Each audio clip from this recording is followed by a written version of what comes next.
It's rare for me to encounter another Black person in technology, be it development or any other space. And it just feels like a pipeline problem to me.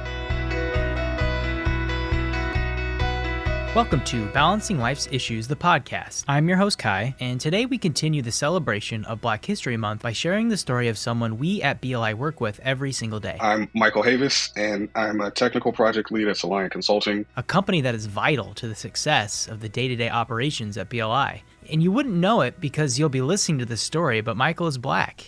And according to a McKinsey & Company report, Black people make up 12% of the U.S. workforce, but only 8% of employees in tech jobs. That percentage is even smaller further up the corporate ladder. So as we look to the significance of Black Americans in our shared history this month, we want to look to people like Michael, who are thriving in the tech industry today and who hope to create better avenues for young Black people because, as Michael put it, I think there's a lot of kids out there who just haven't heard that message, didn't know that path existed at all. And now I've had the pleasure of working with Michael a few times, but CEO of Balancing Life's Issues, Wendy Woolner, speaks to him every single day. So I'll let her share Michael's story with all of you. Take it away, Wendy. So, good morning, Michael. Good morning.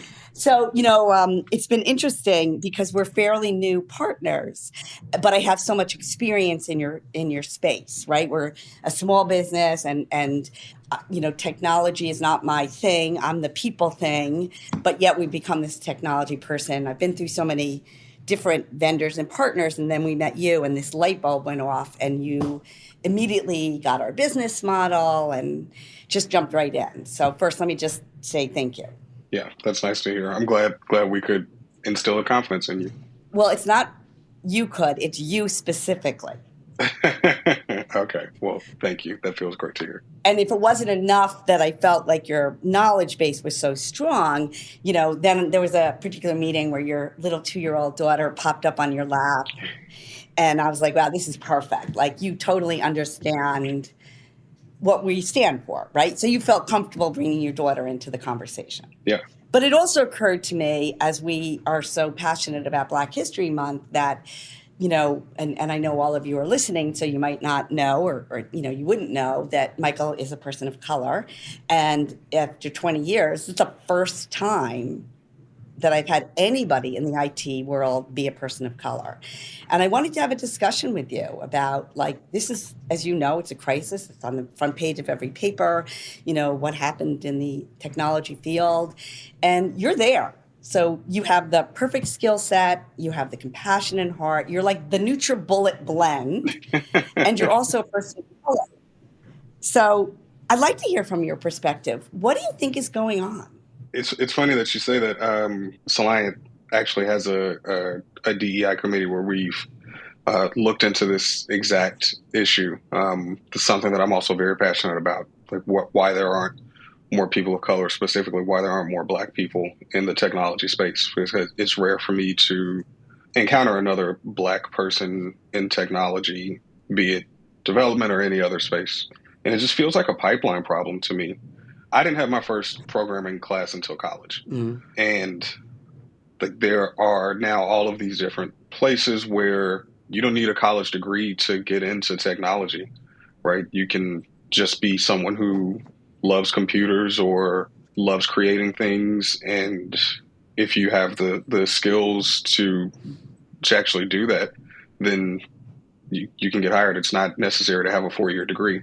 I think that's a really big takeaway for listeners. They can't see you, Michael, but they can hear you. And you're inspiring people to say, wait a minute, I didn't know this door was actually open to me. Yeah. This is a possibility for me. So I think that's takeaway number one. I know everybody's talking about celebrating Black History Month, and my soapbox has been change. And we need to see this change. This is a critical change. We need to have people like you. Yeah.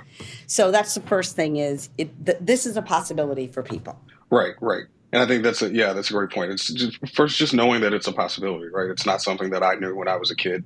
And I think there's a lot of kids out there who just haven't heard that message, didn't know that path existed at all. So I'd love to find some way to just kind of get into classrooms at an early enough place to teach kids that that it's something that's possible and that it can be fun, right? Because I think another part of it is that it feels like this daunting thing to get into, that like programming is just this magic box that is difficult to understand. And I think it's no different than any other skill. You start small and you build upon those things. And if we teach it that way to young Black kids, young kids of color, then I think we'll have more adults of color in technology.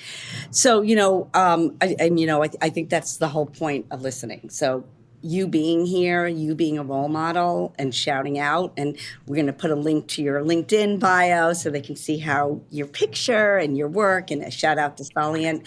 But I woke up this morning, I turned on the news like I usually do. And for a minute, I'm going to get, unfortunately sober. So one of the trends is DEI programs are going to go away, or might go away, or possibly go away. Yeah. Do you think that's going to affect this conversation in any way? Do you think it's an important conversation? I think it affects this conversation in certain parts of the country. It's a disheartening conversation to be having in 2024, right? The importance of DEI. I think it's important when people start trying to dissolve DEI organizations to speak up and push back against that thought. The numbers that I've seen show that there's just so much further to go before you have the same. I mean, we're having this conversation right now. There's so much further to go before you have the same representation in technology for people of color, and that's true in most spaces, right? So the idea that we don't need DEI efforts is I can't think of an earnest, honest way to sell that. Boy, that was such a diplomatic answer, Michael. Thank you. I probably would have chosen some more. So the last question I have for you is pretty personal.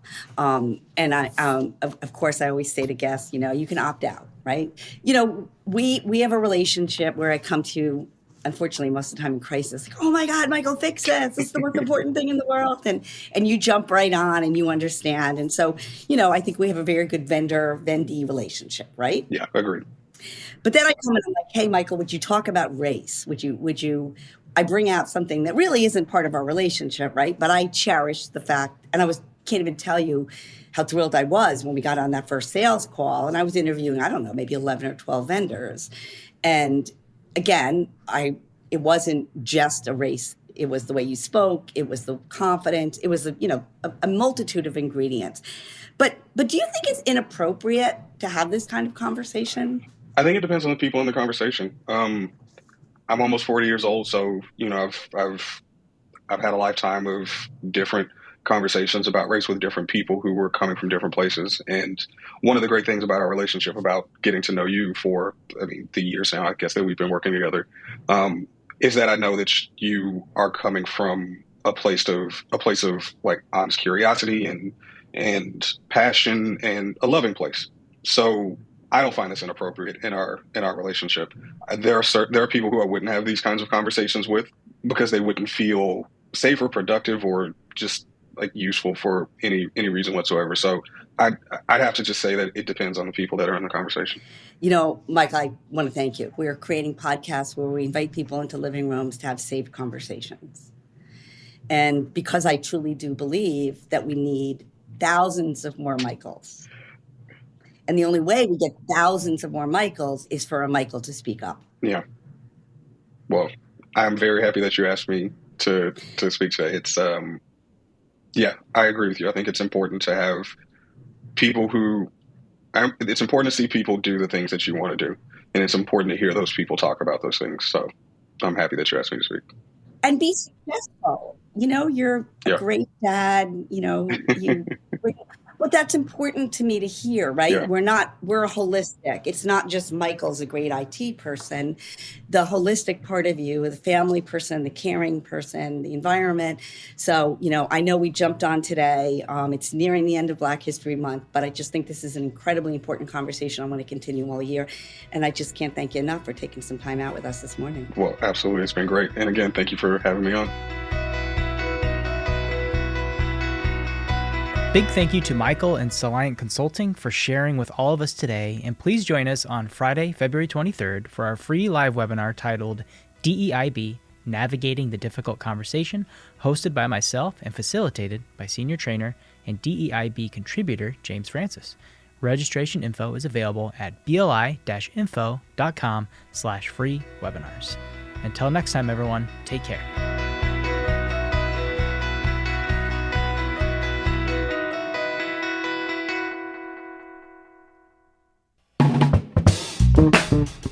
This has been a production of Balancing Life's Issues with your hosts, Kai Sorensen and Wendy Wellner. Produced by me, Kai. Rate, leave a review, and subscribe to the podcast wherever you listen so you can get brand new episodes as they drop. Got an idea for the show? Email me, kai@balancinglifesissues.com. Anything to add, Miles?